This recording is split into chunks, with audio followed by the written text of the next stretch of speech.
Howdy. Yes, I'm Eric Jensen. If you attended the OWASP session in August, the YEG-Sec session in August, this is the same presentation, so if you want to pop upstairs, all good.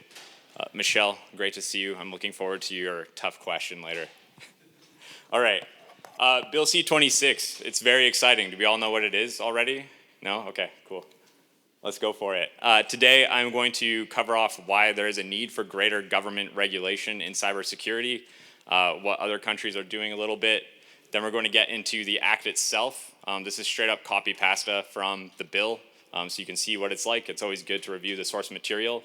And then to keep things interesting, maybe, we'll get into security operations maturity and how those kinds of capabilities can assist in meeting compliance with the bill's objectives. And of course, this is all just my opinion. I am not a lawyer. I'm not a policy analyst. This is not legal advice. So please take these words as you will, but not as anything they're not. Okay, getting into it. So some background. I think this is pretty natural to understand. Ever-expanding threat landscape. This is more than just vulnerabilities. This is misconfigurations. This is credentials for sale on the dark web. This is low-hanging fruit, brand identity, all these kinds of things play into cyber risk these days. And cybercrime is a huge, huge business. Trillions of dollars. This is all pretty natural. I'm going to skip through it a bit. But it's expected to surpass the GDP of China by the end of the decade, probably come pretty close to US GDP, and it's not going away. Like, cybercrime is how people put bread on the table for their families these days. There is a big business around this with developers and quality assurance and help desk and all the resources that you expect a business to have. So it's just going to get worse. And let's keep going. Canadian Centre for Cybersecurity, they put out their biannual report about current risks, and they've highlighted OT risk for quite a while. In 2018, they identified that OT environments, operational technology environments, things like pumps and windmills and factories and all that stuff, the things that impact our physical environment, will become increasingly vulnerable to less sophisticated actors. This is borne out. You can go on GitHub. You can get tools to hack stuff. We all know this. In 2020, the report said that the most pressing threat to the physical safety of Canadians is cyber threats to OT networks.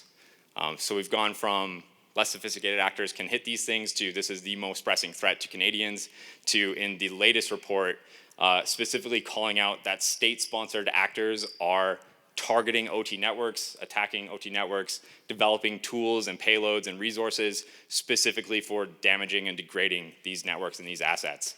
So it's a big deal. It's pretty high stakes.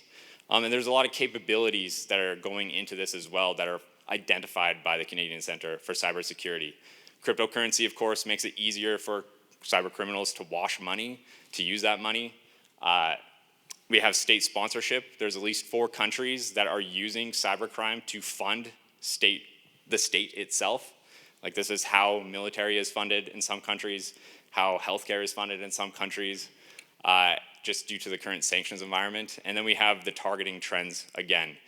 This is also highlighted in Alberta's own cybersecurity strategy report, just saying how the tensions of states are playing out in cyberspace. This is about deterrence. You got to show that you have the big stick so that other countries hopefully don't come after you in cyberspace. An example of that, there was the Vulcan leaks earlier this year. Within those leaks, there was this ASMAT catalog. I'm probably saying that wrong. But each of those circles represents, purportedly, a critical system that Russian state-sponsored actors have persistent access to. The big circle is 10 million devices. That's a lot of devices going on. There's probably a map that looks very similar to this for Canada as well. So this is real. And there is a need to intervene. So in the EU, they have the Network Information Systems Directive. It is recently updated. It's becoming more broader in its scope. It has a couple core requirements that I will not read off the slide. But suffice to say, the EU is taking this seriously. The United States, similarly, is taking things seriously. After the whole Colonial Pipeline debacle, they put out another requirement for reporting, immediacy of reporting, any kind of ransom paid or any kind of cyber incident, covering a lot of critical sectors. And so Canada is doing this as well via Bill C-26. There are two parts to the bill that we'll get into, but it was introduced into Parliament last summer.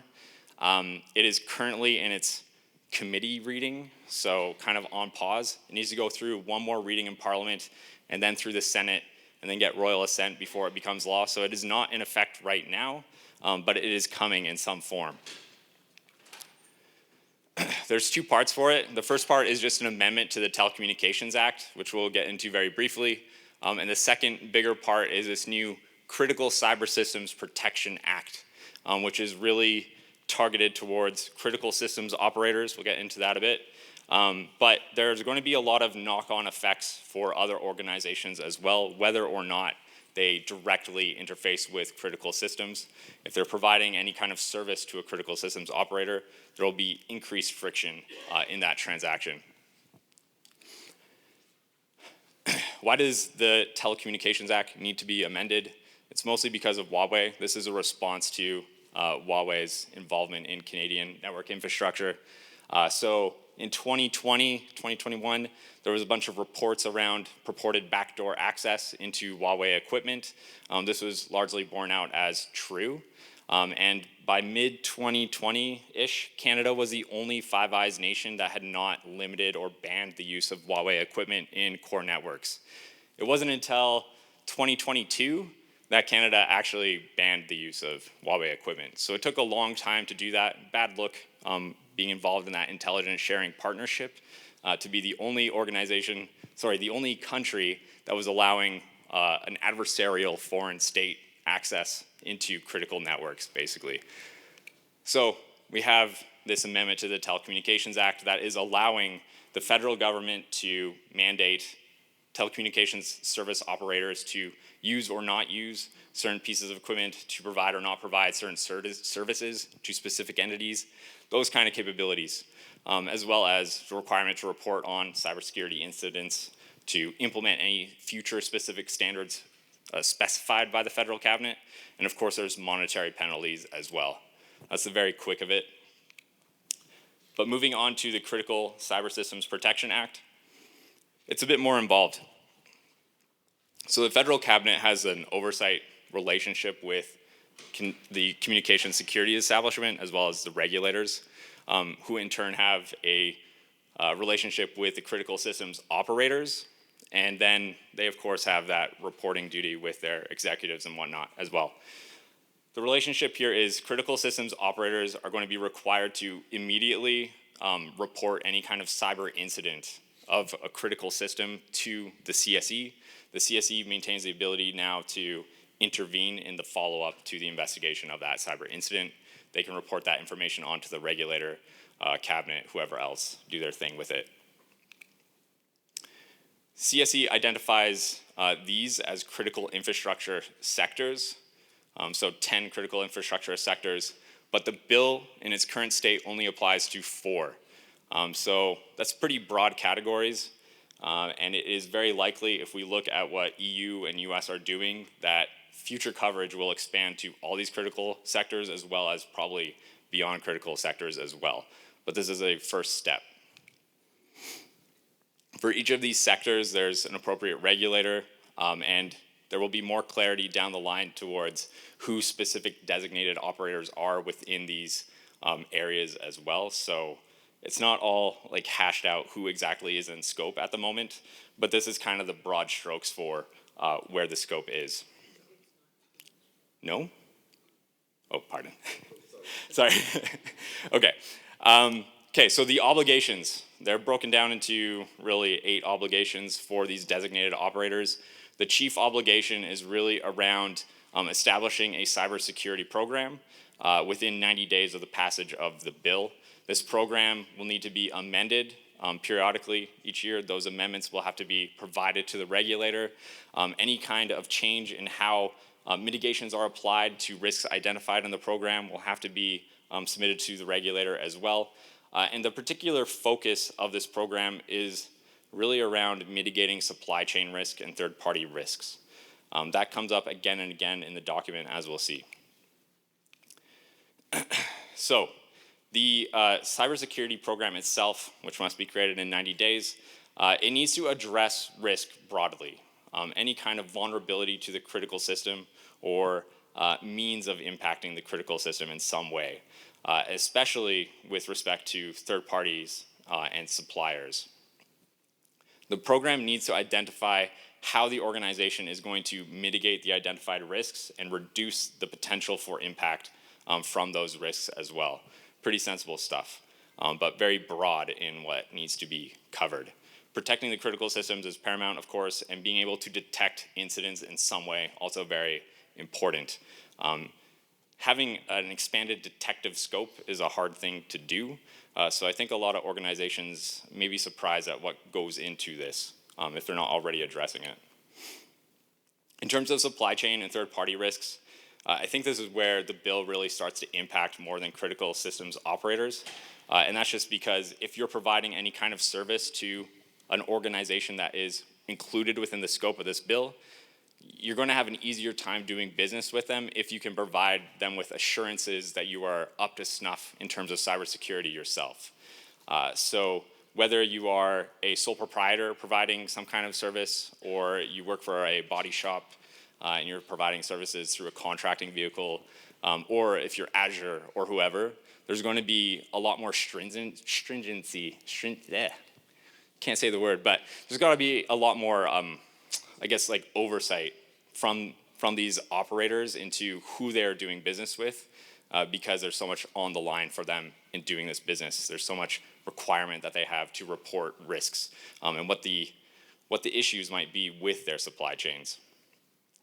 If you as a third party are breached, that can be a very easy avenue into one of these organizations because it's a simple trust boundary that can be bypassed. You have a question? Yeah, Eric, I was just going to ask you, because you look at the US, they have CMMC, and they're very rigorous with the contractors that are dealing with any government institution, and I just find there's no teeth on these type of things. Like even when this finally gets passed, let's just say you're a contractor in your third party, and you inadvertently, something happens to you, basically you don't report, there could be impact the organization you're with. The government has no teeth, or there's no recourse for us to raise our game, much like what CMMC is doing. Yeah, that may stay the same. It's hard to say. I think there's like attempts to add teeth, and this bill is part of that. But we'll see how they're circumvented in the future, these attempts. Sure, Michelle, please. I think Bill C-26 is in the right direction for Canada, but if we go across the sea to the NIST directives in European Union, I think they're doing it the right way, which is the NIST directive started in 2016, and they've started to add more teeth into it with NIST 2, and they're covering off all critical infrastructures, inclusive of public and private sector. The Canadian government here from this bill is taking a very relaxed approach, in that they're really only taking an approach relative to the organizations that they control, which is the public sector companies, not the private sector companies, right? So what I suspect that we'll see after this bill is passed, we'll see an evolution of this bill probably very, very quickly afterwards, because of the fact that the bill does not have enough teeth. It does have some significant fines associated to it for non-compliance, but the problem that this bill brings in is that in Europe, they bring this concept of the regulatory authority, but they also have this concept of a competent authority relative to security. They don't have a competent authority. And so when this bill gets passed, they're going to be told to comply within 90 days. The reality of it is that their regulators will have to tell them how to comply, and the regulators themselves won't be competent to comply. And so therefore then it will go back and forth with the government and the regulators for a period of time. So unfortunately for me, is that I think Bill C-26 is way too lax from the perspective of what we're doing for the rest of the world. And you take a look at the United States, unfortunately the United States is broken too, because they're doing it NERC came out with FERC. So FERC came out in 1938, NERC came out in 2005. for the electrical industry, and they're basically doing compliance on an industry by industry basis, rather than where Europe is doing it on all critical infrastructures and then expanding it even further. And Eric, I'm sorry if I took part of your thunder. Honestly, that was a good summary. Thank you for that. This is, yes, it's absolutely just a first step. In Canada, I think it's like 60% of critical infrastructure is managed by private sector. So this is going to be a bit of a road to travel in terms of giving everyone time to start adapting cyber practices, giving the government time to become a competent body to assess these cyber programs. That's why CSE is involved at this point, and just getting everything up to speed. In terms of the government's capabilities, and this goes back to Michelle's point, honestly, is the bill gives the federal cabinet a lot of leeway to further define how this bill is interpreted and implemented as it plays out. So the bill is pretty short. It's like 15 minutes to read. It is not exhaustive in any means. So a lot of this is just there's power provided via this bill to the state to start defining what does a good cybersecurity program look like, how are audits performed, how are things classified in terms of violations, all of that. It's going to be very ad hoc as the bill is implemented and enforced in the future. There's penalties as well with this bill. This is where the teeth come in, or the attempt for teeth. I think the important things to call out is that individuals within the organization will be personally liable. This is directors and officers for any violations, and violations are counted on an ongoing basis. So any day that the violation is not remediated, rectified, there's an additional fine up to $1 million per individual and $15 million for the company. So it really is attempting to add a cost to carrying risk or not mitigating risk. But as we've seen in the States where they've tried similar things, the outcome was really just removing certain officers from the organization. So in the States, there's a criminal component to some privacy breaches that is borne by the CISO of the organization, financial penalties as well. And so organizations down there are just removing the CISO and instead having an office of the CISO to bypass that. So it'll be interesting to see how this actually plays out. But I think the intent is at least there, and that's a good thing for now. So to summarize, the bill is allowing federal cabinet to have critical systems operators do or not do a thing. They must make these cyber programs. They must have this ability to audit their systems, report on incidents, proactively detect threats, all those things that we hope organizations are doing anyways. And then there is this $15 million violation component as well. The core pillars there, using reputable vendors. Don't use Huawei, I guess, is the point. Don't use organizations similar to Huawei. You got to pick stuff that's not produced in China probably to be compliant with this bill. Cybersecurity planning will really help you meet your objectives around protection, monitoring, detection, response, reporting, auditing, and assessment, and even mitigating those third-party risks. So having these capabilities is the focus of the bill if you want to have compliance with it, in my view. And I would like to focus on cybersecurity planning for the remainder of this presentation. When we get into security operations, I think it's worth considering the fundamentals. These are big numbers up top for mean time to detect, mean time to respond. I'm sure we've all familiar with these kinds of reports. It might be bigger or smaller numbers, but it's always measured in days, and that's the problem. Because within 15 minutes of critical CVEs being published, there's automated scanning. Threat actors are using all kinds of tools to find vulnerable endpoints, and they don't even need vulnerabilities to get access anyways, really. And within 5 hours of initial access, there's usually crown jewels achieved, so domain admin. And dwell time is now around 5 days from the latest reports I've been seeing. So there's a completely different time scale in this system, the system of security operations. And it really boils back to a finding from Lockheed Martin Corporation in 2008-ish when they had their white paper on intelligence-driven defense. They said there's two bad assumptions, right? Response should happen after the point of detection. So once we've gotten the alert in the SIM or once we feel the impact of a breach. And then the other assumption is that a breach is always the result of a fixable flaw. So we have to address our way of thinking around security operations in some way. And to do that, we have to follow the wise words of Donald Rumsfeld and know about knowing. So we have known knowns, and these are things that we can conceive within our threat models. We are measuring them. We're doing something about them. So that could be how many vulnerable systems do we have according to our vulnerability scanner. It could be what kind of alerts do we see in our SIEM or our EDR platforms. What kind of plans do we have for incident response. Those kinds of things. Very clear, very understood. We've spent some time considering them. And then there's things that we maybe have not considered. They're looming on the horizon. We have some sense that they could be there waiting for us, but they are not measured at all.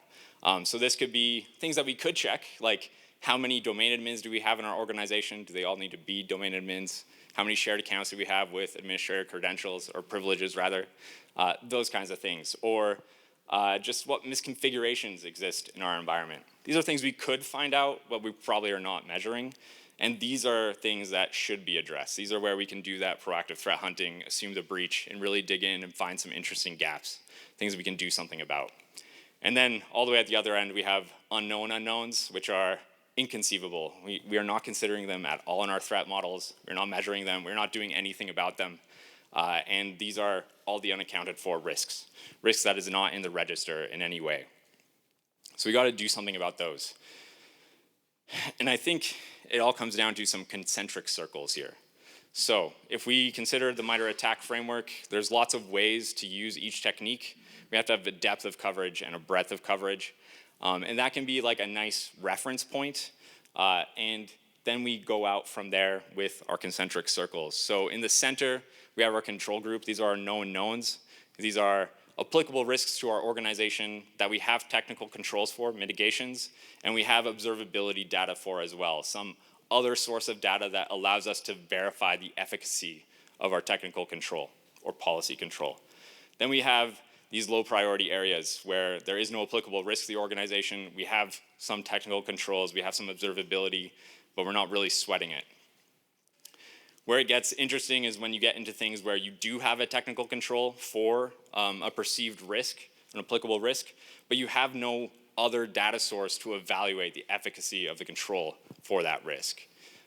Examples, you have an endpoint detection and response tool on your endpoints, it goes off, we all understand it makes alerts, but how do you know when it's not working? How do you know when something's getting through? What data source do you have to evaluate the efficacy of that tool?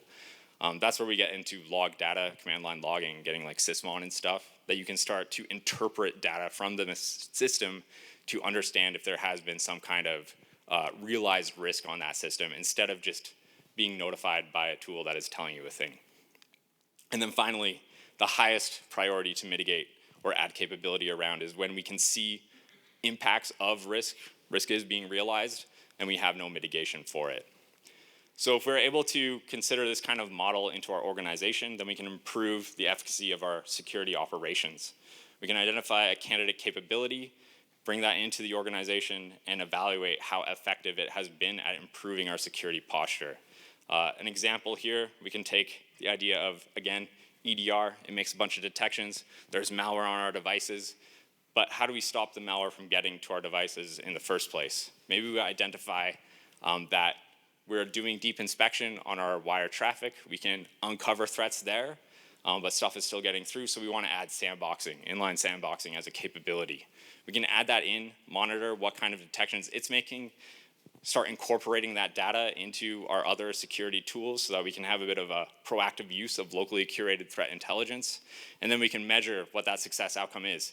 Did the number of EDR detections go down around malware? Did the number of sandbox detections increase? Are we stopping delivery of threats to the endpoint? That's pretty easy to tell at that point. And then that might uncover additional gaps within our operational environment as well. Maybe those hashes that we're collecting out of sandbox start appearing on systems that don't have EDR. We've identified that in some other ways. So then we see like, oh, hey, I thought these systems weren't even accessible to the internet. How are they getting these files? We can follow that down to some other path, as an example. This allows us to become more predictive in our security operations and really move left on that kill chain model, because delivery is kind of a point of control that impacts everything else. This allows us to go faster, to very uncomfortably embrace this sonic cage or whatever. I don't know. I'm sorry for subjecting you to this view. But again, from that Lockheed Martin white paper, they identified that defenders must be able to go fast. That's the real goal. If we can iterate faster than attackers within our environment, we increase the friction, we increase the cost for them to do the attack. Cyber criminals have quotas, yeah? They've got like bills to pay, they gotta make the money, they gotta do the thing. So if there's a higher barrier to entry, they're incentivized to move on when they can just attack another target. So if we can go faster than them, then we reduce the risk. And that is where security operations really shines, and having good practices in that area. So some examples of how we get there. If we consider again the kill chain, delivery is really our choke point. That's where we can impact what threats get to an endpoint. We can use data from the reconnaissance phase, like understanding what does our environment look like from the point of view of a threat actor, to I guess, predict what systems will come under attack as like an entryway. We can understand those trust boundaries. And then we can use data from after the point of delivery to start anticipating what does an attack look like in our environment? What artifacts would we expect to see? And then we can incorporate data from both sides onto that delivery point of control to improve our security posture. I'll get into a few examples, very loose examples, to just chug through and close this out, because I don't have much time left.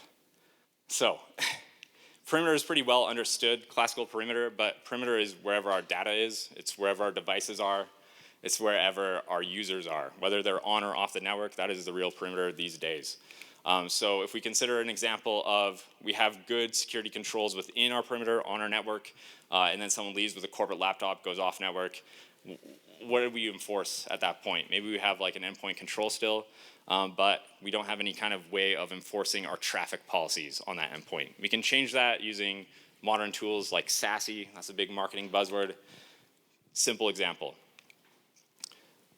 We can extend that as well to do more wire-based analytics as well, sandboxing again. I'll come back to that one. Mail gateway can submit attachments to a sandbox, evaluate them, evaluate URLs, evaluate QR codes. That's becoming an increasing avenue for an attack to bypass the controls environment by having a user use their own device to scan the QR code and kind of get out of that chain of inspection, remove visibility from the defender's point of view. So we can use these systems to evaluate those things in line before they reach the end user's mailbox, and then distribute threat intelligence throughout the environment. That improves our security posture as well and gives us a lot of rich data. From an endpoint perspective, we understand simply endpoints must be protected, but what are we doing with the outcomes of those detections? A simple thing that we can do is when our endpoint control tool makes a detection, it can notify our firewall or our endpoint management solution in some way to let it know that the device is no longer trusted. It's in a risky state. We can feed that information back to the firewall to dynamically change our network access policies on east-west traffic so that that compromised endpoint cannot access sensitive data. We reduce the risk of lateral movement or access to critical systems through this kind of attack surface management using that endpoint data. We get into the network side. It can be very expensive to collect network traffic into a SIEM or NetFlow data. So a lot of organizations just submit a subset, which makes it very difficult to identify things like lateral movement.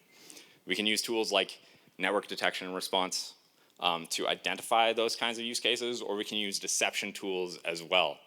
Going beyond honeypots, which are usually pretty easy to tell if it's a honeypot, to something more high interaction.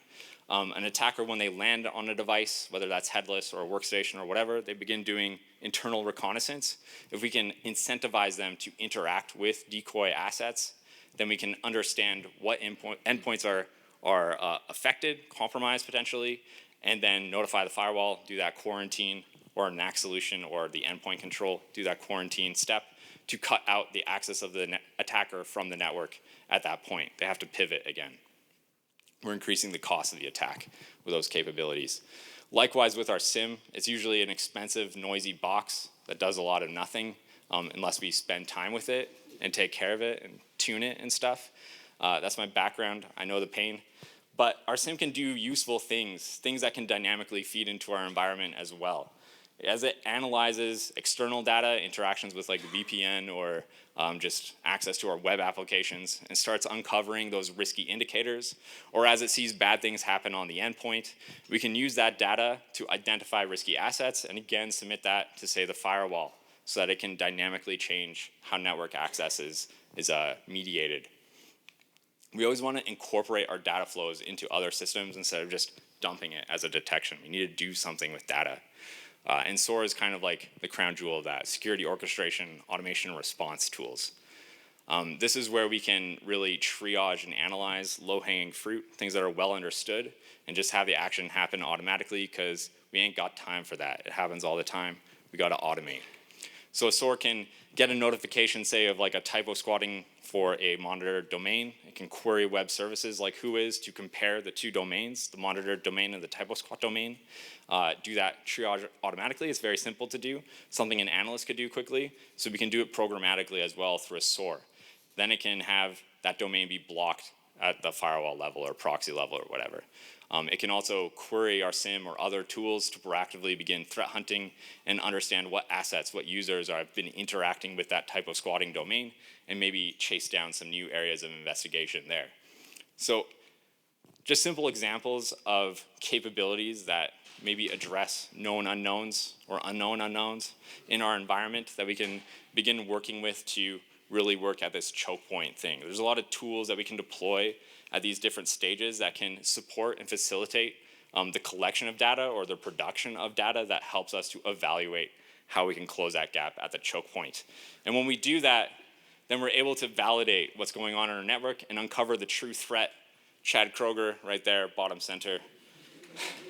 And stay safe out there. So that's my spiel about BSides. I can take some questions. I think there's a bit of time, but thank you. Thank you. Well, keep the mic Cheers. for a second. Any questions this morning? Howdy. What is the definition of an incident? They are looking for things that impact the integrity or availability of critical systems, primarily confidentiality as well, that kind of classical answer. So anything that is going to degrade the utilization, the proper use of a critical asset, one of those critical systems. I know, it's pretty broad, but yeah. Any other questions? Howdy. Yeah. Here, I got a mic for you here. Thanks. Yeah. So we do a lot of the work with the government and like the local government in small towns. And so some of the small towns have like a couple people that work there. They manage the infrastructure. They're also the fire chief. They drive the snowplow. Seeing this requirement come out here, and maybe this is where Cyber Alberta can come into play. What kind of support is there for like the towns and municipalities that don't have any money to do anything, let alone hire one IT person versus Martin, quite involved? did you want to take that? I noticed it's part of the cyber strategy for Alberta. I can take that, yes. This is actually exactly what Cyber Alberta is about. We're trying to actually leverage the efforts of an entire community to make things happen in municipalities and post-secondary institutions and in schools, school boards, and so on and so forth across the province. So this is definitely a place where we could look at leveraging our resources. It's not always a question of injecting money. It might be indeed resources, doing some research ahead of time, working with municipalities. We're very much connected with Mesa Prairies, for instance. I would imagine your organization is connected with them. So as a matter of fact, Mesa representative is also part of our National Committee on Information Protection. So these things would pop up. We would discuss how we can actually help facilitate that across the province. And we can help with that, definitely. Thanks. Hey, Michelle. I've been looking forward to this. I composed another question. I know what you do. For Martin, but I can. You can ask it. So I'll go both from the Alberta perspective as well as from the Fortinet perspective. From an Alberta perspective, I see an opportunity for us to be able to replicate what we did in, I forget now how long ago because I was a part of it, but building of the SuperNet allowed us to be able to get rid of those concerns of the smaller municipalities, because then at that point they could be all connected. do we have the opportunity within Cyber Alberta to be able to create services being delivered in this nature to those communities in need, right? I work Yes. I work and live in Nanton, Alberta, which has only got 2,000 people. We've got a water treatment plant that doesn't really work very well, but I guarantee you, as one of scary. my you know, I know for a fact that there isn't cyber awareness there, so I love the idea of trying to be able to get this type of solution set, right? What Eric is presenting as a solution set, as a service to the communities of Alberta. Again, something we can definitely look into. I think, okay, let me start. There are so many things that we can do for this province. And once again, some of them might need an injection of money. Some of them might be an injection of resource. And we're looking at using the committee, leveraging the community of interest to make that happen. You mentioned awareness, for instance. Minister Glubish mentioned this morning some programs, CyberSafe to K-12, focus also on 9 to 12 in terms of developing new talent and things like that. We might need to inject a bit of money in there, but I'm also going to be looking at leveraging the community. We're a very small team in Cyber Alberta, so I can't see us being able to move all across the province to go and help people there. So we're going to leverage the committee's expertise to do that. Now, to come back with assistance, you mentioned SuperNet. Absolutely critical, something that we've done a long time ago, that we keep on supporting, keep on hammering our head against sometimes. We also have a broadband program right now that's looking at getting us into some of the furthest communities, not only with fiber and things like that. That's usually our preferred choice. We have a very short construction season, so it's hard to actually get to all the communities quickly. We also get money from the federal government. We're looking at making some deals right now with Elon's company and bringing more services with low orbit satellites and things like that. Those are all the things we're looking at facilitating. Again, it's not necessarily showing up as an injection of money or doing the work, but it might have to do with trying to leverage the buying power of Alberta coming in as a common entity and getting better deals as a result. So that's one thing that we're looking at. Sky is the limit with things like that. If you have any ideas about things we can do to help the communities, to help the municipalities, organizations, or anything like that, please reach out to me, because we're looking for more ideas. We're looking at ways to actually make things better for the province of Alberta. And I lost a bit my throat. Oh yeah, an idea. You mentioned SuperNet. One of the things I talked about to a few organizations in Alberta is, as we're reaching out into those communities and extending the internet, wouldn't it make sense to maybe also look at providing a monitoring service from a cybersecurity perspective, so that not only do you bring the internet to those communities, but it's a safe internet that is monitored, and maybe we can do something about it. There are organizations like Bell, TELUS, and such that are coming forward now and saying, how can we make that happen? Find a way to, well, of course, they're in there to make money. If they don't, they won't be able to support the service. So make money out of it, but do it in a way that makes sense, that supports Albertans and puts them on the map also for the community service they would be providing to the province. So please bring up those ideas. Sky is the limit, and I will say, I'm not joking this morning. I'm not sucking up. Anybody who knows me knows I'm not a good suck-up person. As a matter of fact, I'm usually having issues with management. But anyway, Minister Glubish has done some things and made things possible like never before, and I can only see that getting bigger. That's awesome. And my second question, Eric, and pointing towards you, is that the Lockheed Martin white paper that you referred to also talks about unified data lakes and unification of not just simply data sources from the perspective of a security need, but from all of the different application needs. And knowing that you're a SIEM and a SOC expert, I'm going to throw this at you, is that, do you believe in the unified data lake methodology? And from that perspective, I see it as an opportunity for us to be able to understand indicators of exposure through SIEM and SOC technologies to be able to effectively secure ourselves. Do you see it in the same way? Yes. Perfect.